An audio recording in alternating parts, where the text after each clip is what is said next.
friend in Central Illinois. WHOW. It's the WHOW Morning Show. I'm Ben Hubbard, and our guest in this segment is Jay Pratte from the Miller Park Zoo. This stream is brought to you by Peterson Insurance, your Pekin Insurance agent in Clinton. Jay, how are we doing today?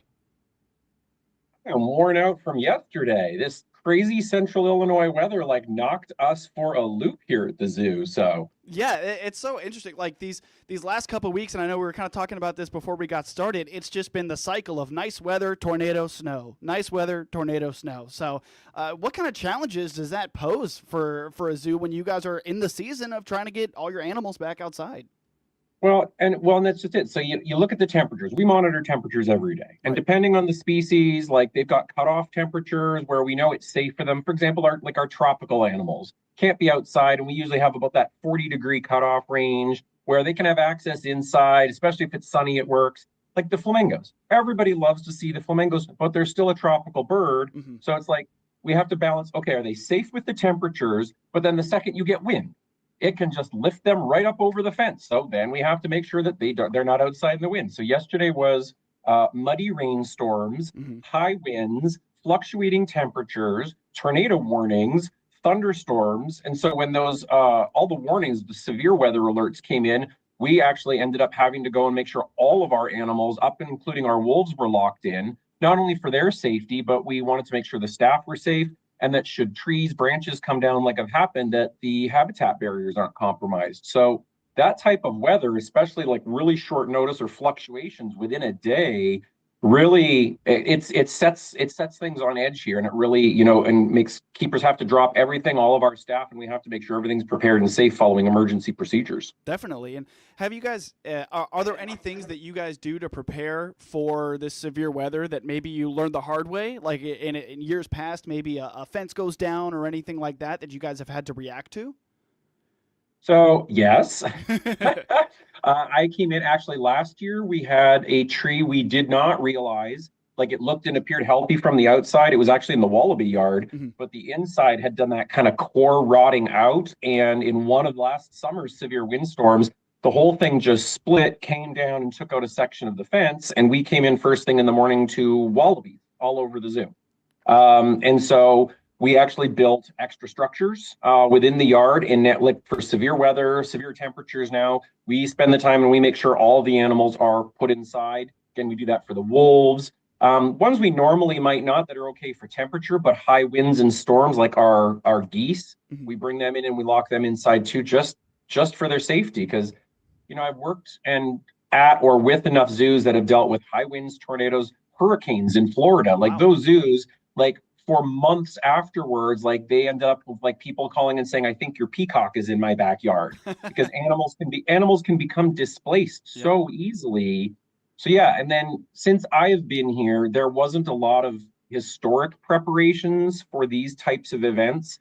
And so visitors to the zoo will have seen over the last couple of years, we've added doors onto barns that never had them before. There's new shelters built. We've actually secured up and built new structures or made them more secure, Mm-hmm. so that these events are less impactful and we have to do less scrambling. It's actually everything is built to actually withstand this. So I'm getting there. I'm working my way through it. But yes, it's lessons learned the hard way and what we have to do under these crisis circumstances. Definitely. And all things considered, wallabies probably not the worst thing that could be getting out at the zoo.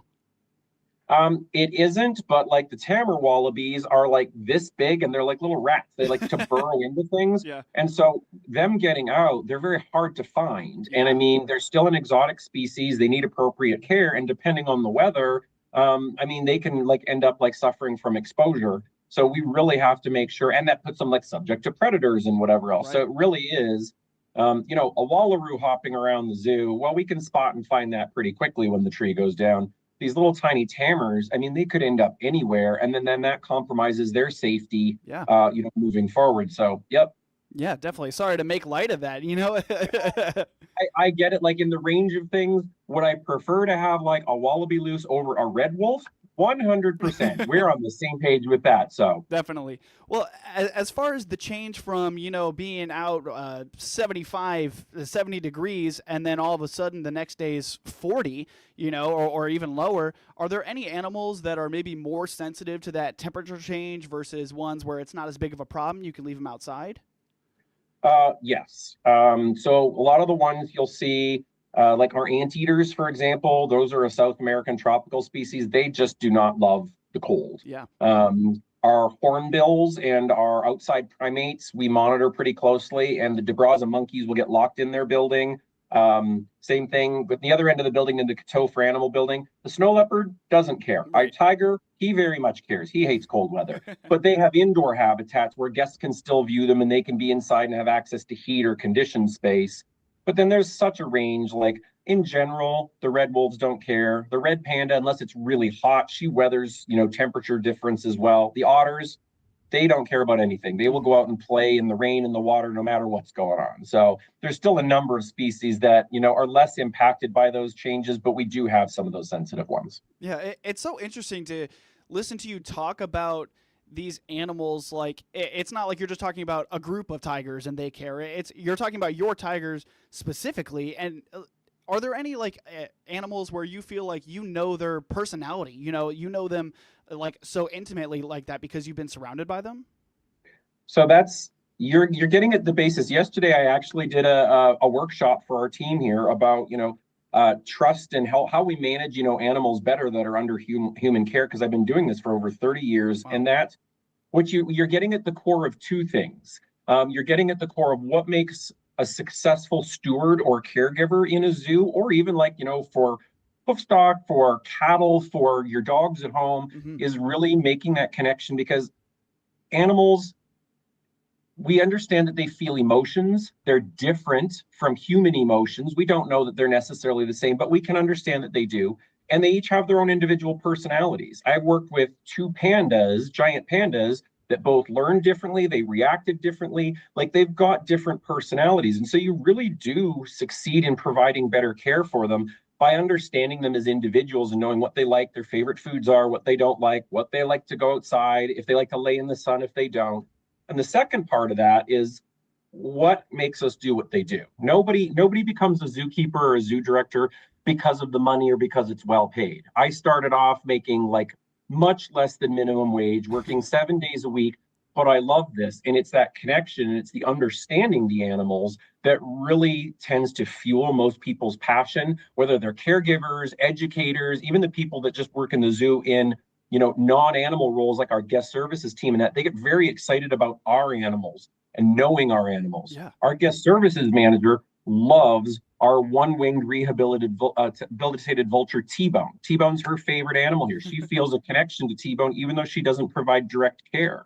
So yeah, that's really the core of this whole industry for the people that have dedicated their lives to it. Yeah, and I'm sure not only does it make it maybe not easier, but a more enjoyable experience to be employed at the zoo and work with these animals to get to know them. But I'm sure it also makes it a way more enjoyable experience for your guests. They get to talk to the staff and they get to learn about how these animals interact and how they behave. Or maybe it's just on a sign or something like that, where you just get to lay out, what the animal likes. And can you speak to kind of how that provides a better experience for your guests? So some of the improvements I've been working to make here is our graphics. Actually, to your point, signs. There have been so many studies on what people will read, what they want, how much time they'll spend actually looking at an enclosure to try and find the animal. So I work with our marketing team and our education department to really create some graphics that we're working to spread around the zoo that are quick pops of color, quick, easily identifiable information. While they are in English, we're going to try and get them linked to other languages, but a lot of it is based on symbology. So anybody can look at it and see oh, this is where that animal is from. This is what that animal eats. And we are really trying to keep them with, current best practices for learning. So we have several camps, education programs, available that cover the range of things so people can have whatever experience they want despite their age group. Everything from animal crackers for those little entry-level toddlers up to our senior walking tours, which last week we did, and we had one of the most highest attended senior walking tours we've ever had. Wow. And our staff you're not wrong in that the more engaged that they are, the better it is for our visitors. When they get to tell the stories about like how much they love the animals, like our guest services team is like, oh, you really want to go and see this today, and here's the experiences you can have. It really does provide our visitors and our guests with a better experience. Definitely. I will tell you, it is a double-edged sword though, because to care that much, and you also see this in the veterinary industry, we really do try to make sure that all of our staff are well cared for.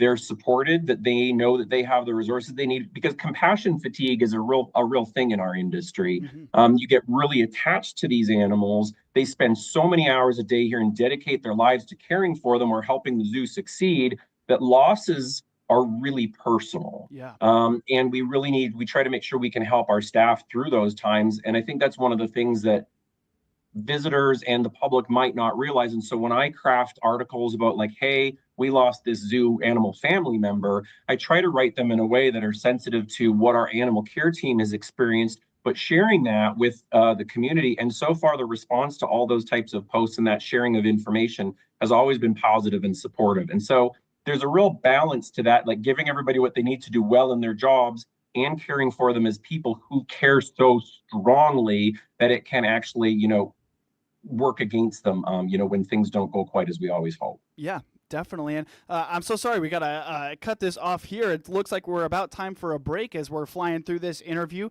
but we'll be right back. Once again, it's Jay Pratte, the executive director of the Miller Park Zoo in Bloomington on the WHOW Morning Show. We'll be right back. WHOW.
Your friend in Central Illinois, WHOW.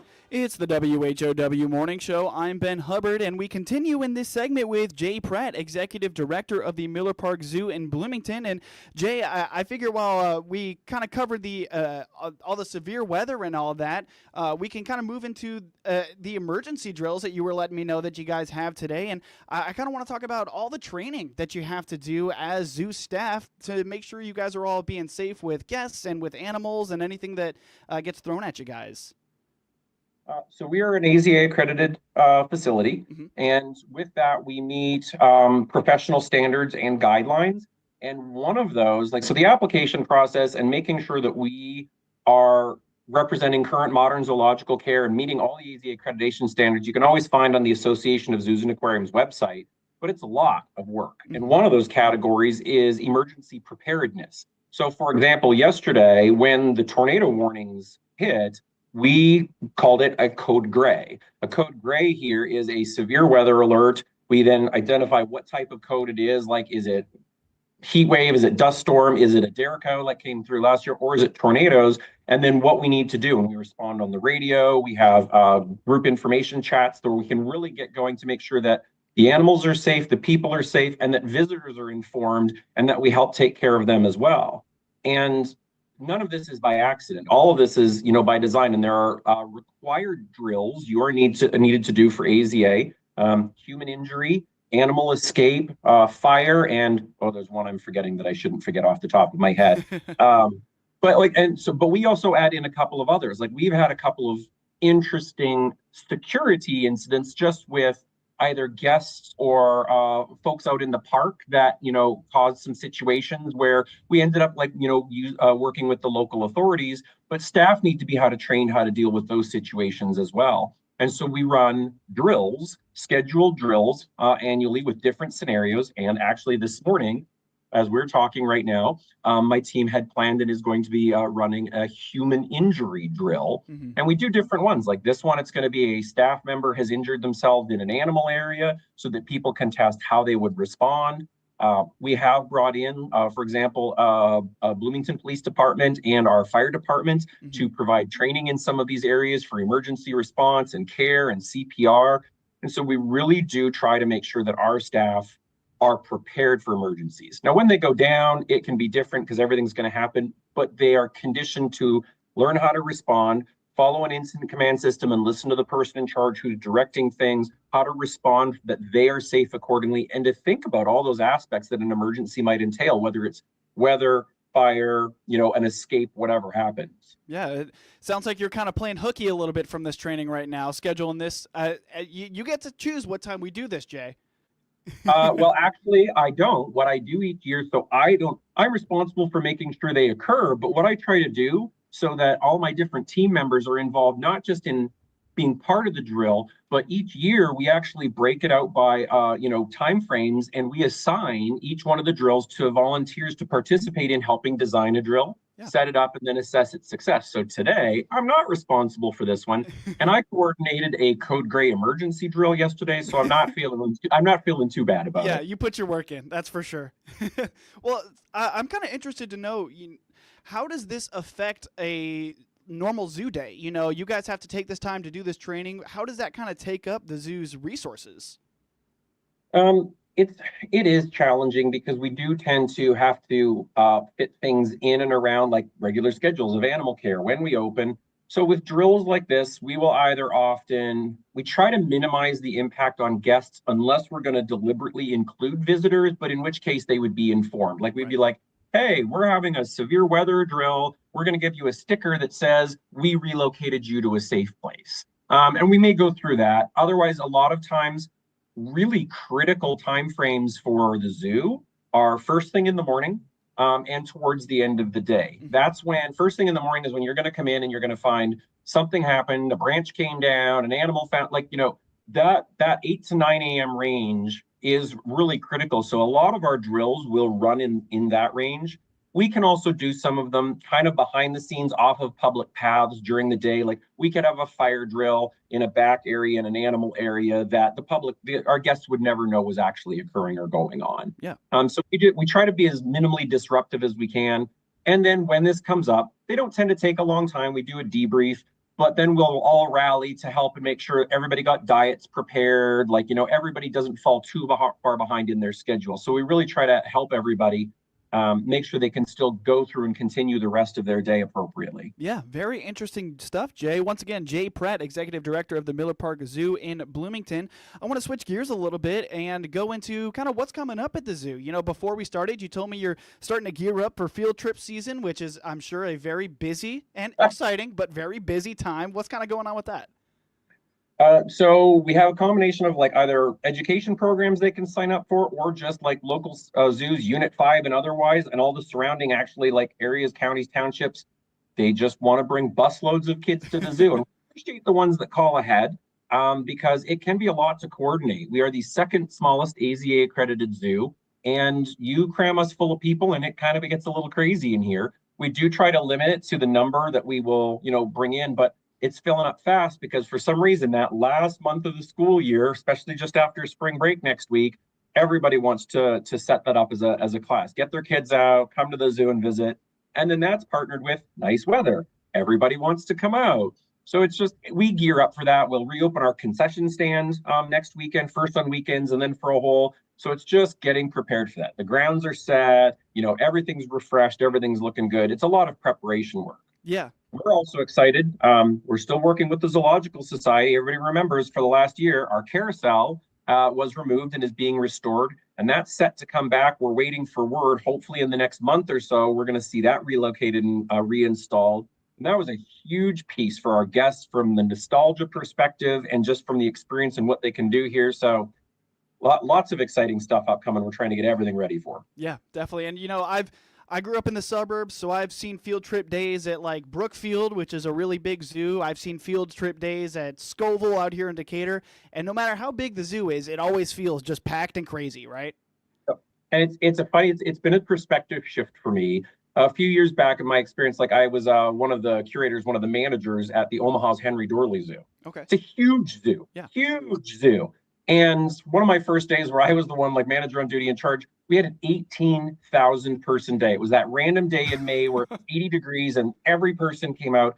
Madness. 18,000 people. Here at our little zoo, 1,800 people is madness. Wow. And so it's funny for me to like, be able to experience that shift just based on the size of the zoo and the demographics, like what crazy actually can be. And it's a very different number. Yeah, but it's always equally as chaotic. Yep. No, 100%. 100%. Well, I want to do a little update.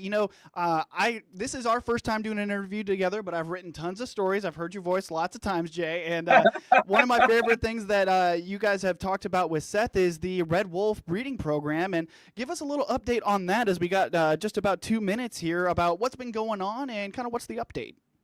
So we're keeping a close eye on these two.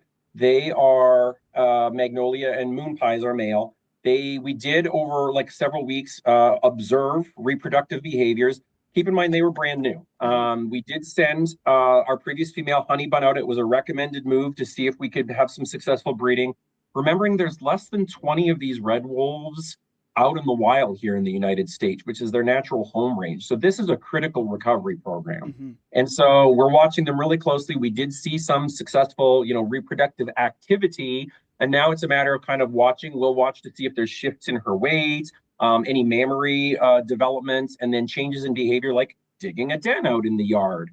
And so we're going to hope and we'll watch for that time frame. That's, 60, 70 day, gestation range from when we observed it. Mm-hmm. And our hope is that, if they're successful and we'll have pups, those may be then become part of the recovery program. We would work with, Fish and Wildlife and AZA to figure out what's going to happen with those pups. So we're very hopeful. We'll keep everybody posted, but it's a really exciting time for us where, you're holding your breath. Are they? Aren't they? Aren't they? Yep. Yeah, definitely. And great stuff, Jay. As we just about run out of time here, where's the best place for everyone to find out about the Miller Park Zoo? We have our website on the City of Bloomington's page. Miller Park Zoological Society has a webpage, but to keep completely current, social media for either the zoo or the society, Facebook, Instagram, that's the best way to keep up with what's happening right now. Awesome. Great stuff. Thank you so much for your time, Jay. Appreciate it as always. That's Jay Pratte, the Executive Director from the Miller Park Zoo on the WHOW Morning Show. WHOW.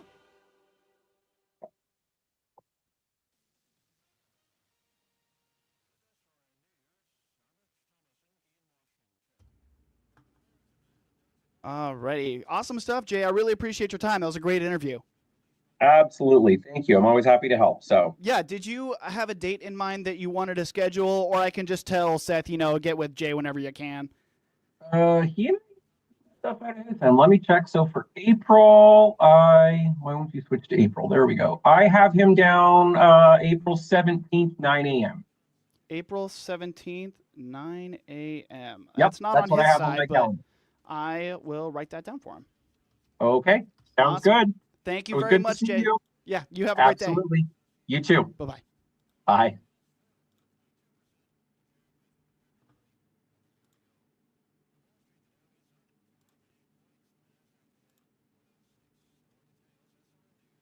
Thank you so much for your time. Really appreciate your time. That was a great that you wanted to.